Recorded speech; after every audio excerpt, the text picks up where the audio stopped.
Graça e paz, amados irmãos, cá estamos para o último princípio de interpretação da Bíblia do livro do Walter Henrichsen, que é o último princípio de interpretação teológica. Não é nossa última aula sobre esse tema. Depois do último princípio aqui, ele tem um sumário, uma conclusão que eu quero apresentar para os irmãos e depois eu ainda quero fazer minha própria conclusão aí, uns detalhes finais que eu quero considerar com meus irmãos. Mas estamos terminando essa série e aí a gente vai entrar em outro tema em breve, tá bom? Vamos lá. A 24ª regra de interpretação da Bíblia é a seguinte, preste atenção. Um ensinamento bíblico simplesmente implícito na Escritura pode ser considerado bíblico quando uma comparação de passagens correlatas o apoia.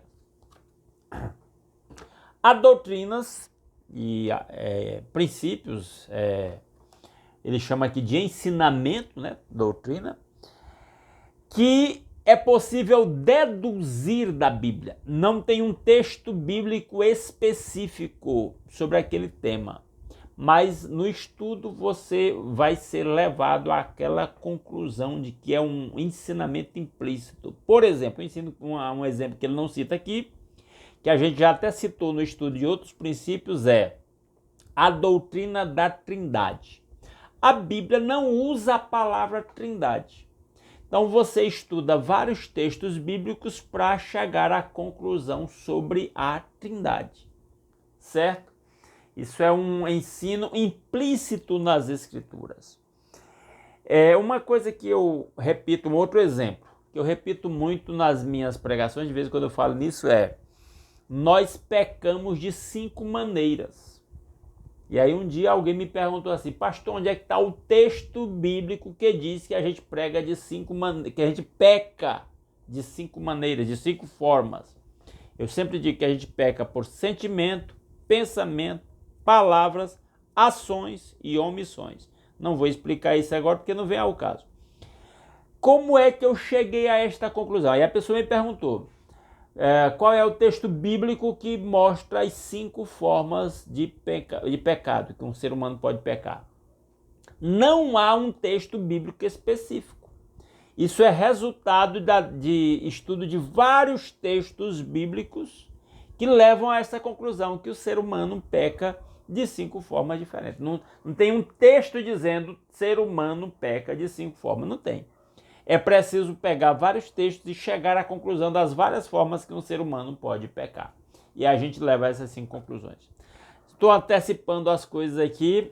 O Walter aqui não usa esses exemplos que eu citei para os irmãos. É uma tentativa minha de que você compreenda este princípio, tá bom? Então o princípio é um ensinamento simplesmente implícito na Escritura pode ser considerado bíblico quando uma comparação de passagens correlatas o apoia. Então eu pego várias passagens bíblicas para mostrar que nós podemos pecar de 5 formas diferentes. Vamos lá à explicação do Walter. A comunidade religiosa judaica do tempo de Jesus estava dividida em vários grupos. Herodianos, essênios, zelotes, saduceus, fariseus. Estes 2 últimos grupos divergiam sobre certos pontos doutrinários, notadamente a ressurreição dos mortos. Os fariseus criam nisso, os saduceus o negavam. Certa ocasião, Jesus se viu numa discussão com os saduceus sobre essa questão da vida além desta. Será que o Velho Testamento a ensina de fato? Será que o Velho Testamento ensina que o ser humano vai ressuscitar um dia? Atente para a linha de raciocínio de Jesus. Jesus explicou isso. Quanto à ressurreição dos mortos, não tendes lido no livro de Moisés, no trecho referente à sarça, como Deus falou, eu sou o Deus de Abraão, o Deus de Isaque, o Deus de Jacó? Ora, ele não é Deus de mortos, e sim de vivos. Palavra de Jesus. Laborais em grande erro. Marcos 12, 26 e 27. Diz o Senhor que a ressurreição pode ser provada com base no Velho Testamento, e ele está citando o Êxodo 3,15, em que Deus se identificou como Deus de Abraão, Isaque e Jacó. Uma vez que Deus é Deus de vivos, esses três homens têm de estar vivos ou ressurretos.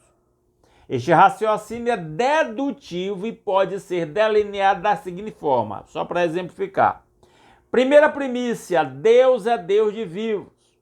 Segunda premissa, Deus é o Deus de Abraão, Isaque e Jacó. Conclusão, Abraão, Isaque e Jacó estão entre os que vivem, portanto eles vão ressuscitar porque já se sabia que eles haviam morrido. A doutrina da ressurreição é implícita no Velho Testamento, arrazoou Cristo.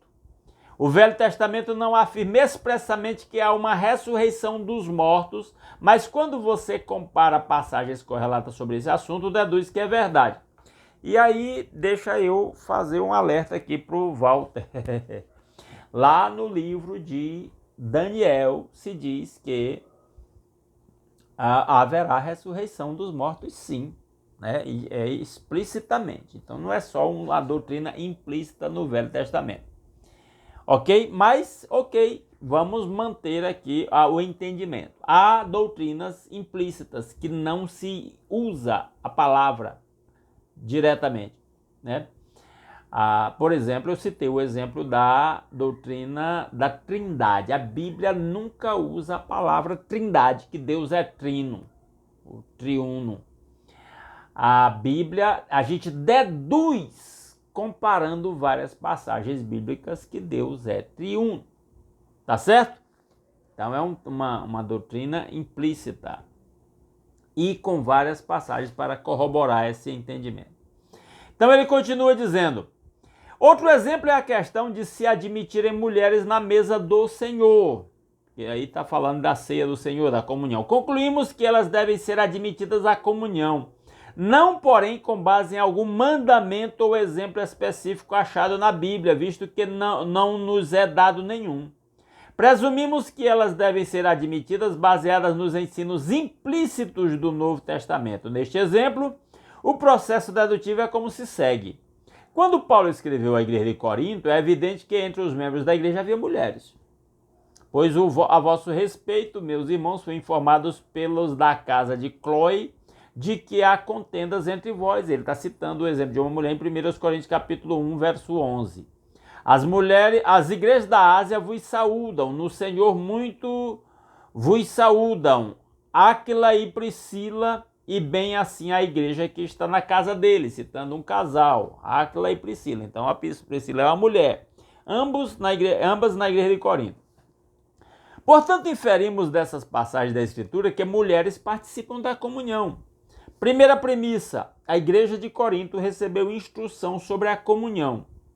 Segunda premissa, havia mulheres que faziam parte da igreja de Corinto. Terceira conclusão, as mulheres podem participar da comunhão. E também podemos chegar a essa conclusão pelo fato de que em nenhum lugar a Bíblia proíbe as mulheres de participarem da comunhão. Daí ela está falando da ceia do Senhor. Porque alguém poderia deduzir isso, porque quando Jesus instituiu a ceia, estava Jesus e os apóstolos. Não se fala de nenhuma mulher presente.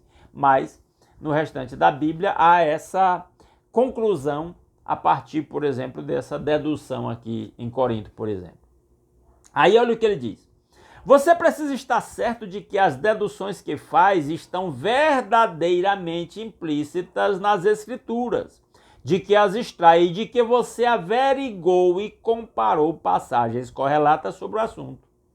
É fácil fazer mau uso do princípio e chegar a conclusões antibíblicas. Cuidado! Isto acontece muitas vezes com passagens que nos dão exemplos da vida de Cristo. Aí ele vai falar mais disso. Marcos diz de Jesus, tendo se levantado alta madrugada, saiu, foi para um lugar deserto e ali orava. Marcos 1,35. Daí somos inclinados a deduzir que o cristão fiel deve ter sua hora tranquila de manhã bem cedo. Primeira premissa, o crente deve ser semelhante a Cristo. Segunda premissa, Cristo fazia devoções de manhã bem cedo. Conclusão, o crente deve fazer devoções de manhã bem cedo. Todavia, você se lembrará de que, sob a regra 5, Os exemplos bíblicos só têm autoridade quando apoiados por uma ordem. Discutimos isto empregando este mesmo exemplo. Usando o raciocínio esboçado aqui, você pode concluir apropriadamente que pode fazer devoção de manhã bem cedo, mas não é obrigado a fazê-las, porque não há uma ordem explícita de Jesus dizer assim, você tem que orar de madrugada. Tem o exemplo, entendeu? Então, determinadas experiências precisam de uma ordem específica para se tornar uma obrigação. Esta passagem sustenta a validade da hora tranquila matutina, não, porém, a sua obrigatoriedade. Não é obrigatório. A Bíblia não põe nenhum impedimento em orar meio-dia, à tarde, à noite. E até temos exemplos de pessoas orando em outros horários. Então não há essa obrigatoriedade. Um exemplo que eu posso me lembrar disso, o pessoal tem negócio de fazer campanha de 21 dias de Daniel. Porque Daniel orou 21 dias. Meu amigo, nenhum problema em orar 21 dias, em fazer uma campanha de 21 dias, mas não que isso seja, não tem mandamento mandando orar 21 dias. Não tem mandamento mandando orar 7 dias. Se quer um mandamento, a Bíblia manda orar sem cessar. A Bíblia manda orar em espírito em todo o tempo. Então, pode fazer, mas não dizer que a Bíblia manda. Certo? Então a gente pode fazer certas deduções sem violar nenhuma das regras de interpretação bíblica. Tá certo? Aí ele continua dizendo, crer que uma coisa é verdadeira graças a um ensino implícito na Bíblia não somente é válida, mas também é necessário. O argumento de Jesus em favor da ressurreição dos mortos, com base no Velho Testamento, por exemplo. Contudo, segundo a regra 23, tal raciocínio requer cuidadoso estudo. E isto é trabalho duro, mas o fruto dessa labuta é compensador e bem vale o esforço. Não tenha medo de usar o raciocínio dedutivo no seu estudo da Bíblia. Você faz isso o tempo todo na vida diária. Ele vai citar um exemplo aqui bem, vamos dizer assim, automático que a gente faz. Suponhamos que você trabalha para uma firma de processamento de dados e que está nesse serviço já tem algum tempo. Hoje, quando vai para o trabalho, vê-se voltando para aquele mesmo emprego, muito embora o seu empregador não lhe tenha pedido especificamente que viesse neste dia. Você o faz porque você raciocina, suponhamos da seguinte forma. Primeira premissa, o seu empregador o quer como empregado. Segunda premissa, o seu empregador o mantém neste serviço particular já faz algum tempo. Conclusão, o seu empregador quer que você faça esse serviço hoje, porque você trabalha nisso, ele lhe contratou para isso. Ele não tem que ficar repetindo isso todo dia. Rememore o número de vezes que você deduziu que algo é verdadeiro com base em certos fatos, ou como alguém deixou implícito que algo é verdadeiro, embora não o tenha dito especificamente. Este processo é válido no seu estudo da Bíblia, precavendo-se no sentido de seguir fielmente a regra de número 24. Então, há estudos, há assuntos que são implícitos e eles precisam ser corroborados por textos bíblicos que lhe deem sustentação. Tá certo? E aí tem vários temas sobre isso. Por exemplo, só a título de exemplo, para a gente não se perder e deixar de discutir a regra para discutir o exemplo. Não quero muito essa discussão do exemplo, estou aberto para a discussão da regra em si. Por exemplo, o batismo infantil. Há igrejas cristãs evangélicas que batizam crianças filhas dos crentes. E eles têm uma série de textos que corroboram lá o seu pensamento. São uma série de argumentos. Então, é preciso fundamentar algo, primeiro, na prática, né? Mas especialmente, eu disse primeiro, mas especialmente em princípios doutrinários, em regras que corroborem aquele ensino. Nós, por exemplo, eu como um pastor batista, membro de igreja batista, tenho um outro ponto de vista sobre isso, tenho fundamentos bíblicos que corroboram o meu argumento, o meu ponto de vista. Então, cada um deve chegar às suas próprias conclusões e adequar-se àquilo que você entende que realmente é o ensino bíblico, que você buscou cuidadosamente tudo que a Bíblia ensina sobre aquilo ali. Ok? Qualquer detalhe a gente discute lá no nosso grupo de WhatsApp. Se você não faz parte do nosso grupo de WhatsApp e quer entrar lá para debater esses assuntos dessas aulas, manda uma mensagem para o meu WhatsApp que está aí na descrição desse vídeo ou no comentário fixado, pedindo para entrar no grupo lá que a gente coloca você com toda a satisfação. Ok? E até a próxima aula.